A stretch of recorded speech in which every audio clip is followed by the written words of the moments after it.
আজ আমি বানাবো দেশি চানার ঘুগনি। Welcome back to my channel S কিচেনের পক্ষ থেকে আমি শেফালি নিয়ে এসেছি আজ আপনাদের জন্য আরও একটি নতুন স্বাদের নতুন রেসিপি, দেশি চানা মানে আর কি দেশি ছোলার ঘুগনি। তো দেখুন, আমি এখানে 150 গ্রাম দেশি ছোলা ভালোভাবে ধুয়ে জলে ভিজিয়ে রেখেছিলাম। আর নিয়েছি একটা আলু, বড় সাইজের একটা আলু ডুমো করে কেটে জলে ভিজিয়ে রেখেছি যাতে কালো না হয়ে যায়। তো আমার আরও নিত্য নতুন রেসিপি পেতে আমার চ্যানেলটিকে সাবস্ক্রাইব করুন আর পাশে থাকা বেল আইকনটিকে অল করে রাখুন যাতে সবার প্রথমে আমার নোটিফিকেশান আপনার কাছে পৌঁছে যায় আর আপনি অতি সহজেই দেখে নিতে পারেন।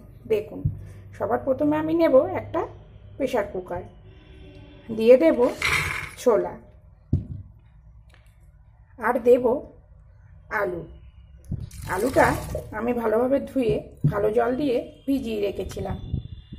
আর এখানে দিয়ে দেব পরিমাণ মতো জল, দেব পরিমাণ মতো লবণ আর দেব পরিমাণ মতো হলুদ দিয়ে আমি 3টে সিটি মেরে নেব। দেখুন, ছোলা তো আমি সিদ্ধ বসিয়েছি, এবার একটা মশলা রেডি করব। যেহেতু নিরামিষ দেশি চানা ঘুগনি, তো এখানে দিয়ে দেব পরিমাণ মতো আদা। যেহেতু নিরামিষ একটু কিন্তু আদাটা বেশি ব্যবহার করব। দিয়ে দেব একটা বড় সাইজের টমেটো, টমেটোটা কিন্তু আমি দানা ফেলে ধুয়ে রেখেছি। আর দেব হাফ টিস্পুন জিরের গুঁড়ো, হাফ টিস্পুন ধনের গুঁড়ো আর হাফ টিস্পুনের একটু বেশি লঙ্কার গুঁড়ো। মানে ঝালটা আপনারা যেমন খাবেন সেটা বুঝেই ঝালটা ব্যবহার করবেন। আর এখানে দিয়ে দেব অল্প একটু জল দিয়ে খুব সুন্দর একটা পেস্ট তৈরি করে নেব। দেখুন, চানা ঘুগনি করার জন্য একটা কড়া বসিয়েছি আর কড়াটা গরম হয়ে এসছে। এখানে আমি দিয়ে দেব পরিমাণ মতো সরিষার তেল। আমি এখানে সরিষার তেল ব্যবহার করছি, আপনারা চাইলে অন্য তেলও কিন্তু ব্যবহার করতে পারেন। তেলটা গরম হতে দেব। দেখুন, তেল কিন্তু গরম হয়ে গেছে। এবার আমি এখানে দিয়ে দেব ফোড়ন, গোটা জিরে আর গোটা গরম মশলা আর দেব শুকনো লঙ্কা। তো ফোড়নটা একটু ভাজা হতে দেব। আমরা চাইলে এখানে কিন্তু একটু তেজপাতাও ব্যবহার করতে পারেন। আর দিয়ে দেব যে বাটা মশলা।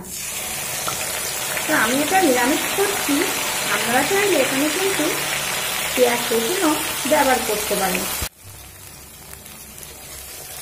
দেখুন, এখানে দিয়ে দেব বাটিটা ধুয়ে অল্প একটু জল আর সঙ্গে দেব পরিমাণ মতো হলুদ দিয়ে খুব সুন্দর করে মশলাটা কষিয়ে নেব। দেখুন, মশলা থেকে তেল ছেড়ে দিয়েছে। এবার এখানে দিয়ে দেব কালারের জন্য হাফ টিস্পুন কাশ্মীরি লঙ্কার গুঁড়ো আর দিয়ে দেব অল্প একটু চিনি। যেহেতু নিরামিষ দেশি চানা রান্না করছি, আমি একটু তো মিষ্টি ব্যবহার করতেই হবে। দিয়ে আরেকটু সুন্দর করে কষিয়ে নেব। দেখুন, মশলা তো কষা হয়ে গেছে আর দেখুন কত সুন্দর কালার এসছে, তেলও কত সুন্দর ছেড়ে দিয়েছে। যত ভালো মশলা কষানো হবে তত কিন্তু রান্নাটা টেস্ট বেশি হবে। আর এদিকে দেখুন, ছোলাটা আমি সিদ্ধ করে নিয়েছি, দেখুন কতটা ভালো সিদ্ধ হয়েছে। এবার আমি এখানে দিয়ে দেব ছোলা আর আলুটা দিয়ে আরো সুন্দর করে 2 থেকে 3 মিনিট কষিয়ে নেব।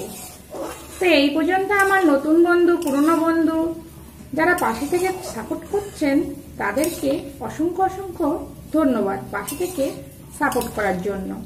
আর যারা সাধারণ দর্শক তাদেরকেও অসংখ্য ধন্যবাদ পাশে থেকে সাপোর্ট করার জন্য। তো আরও 2 থেকে 3 মিনিট আমি কষিয়ে নেব। দেখুন, 3 মিনিট আমি কষিয়ে নিয়েছি। এবার এখানে দিয়ে দেব গরম জল। যে কোনো রান্নায় যদি গরম জল দেওয়া যায় তার টেস্ট কিন্তু অনেকটাই বেড়ে যায়।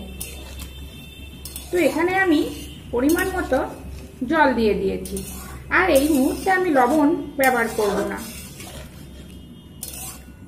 তো আরও 3 থেকে 4 মিনিট আমি রান্নাটা হতে দেব।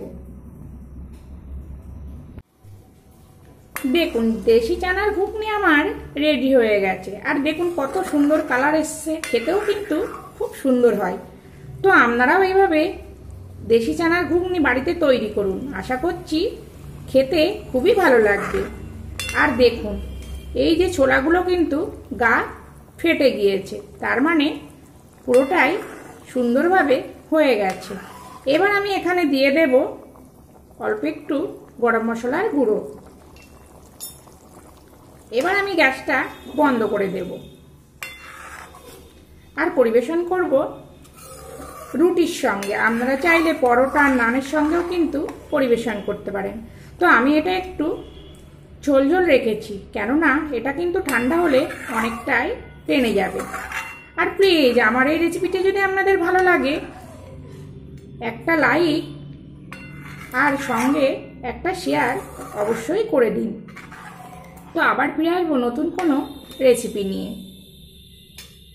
সবাই ভালো থাকবেন, সবাই সুস্থ থাকবেন।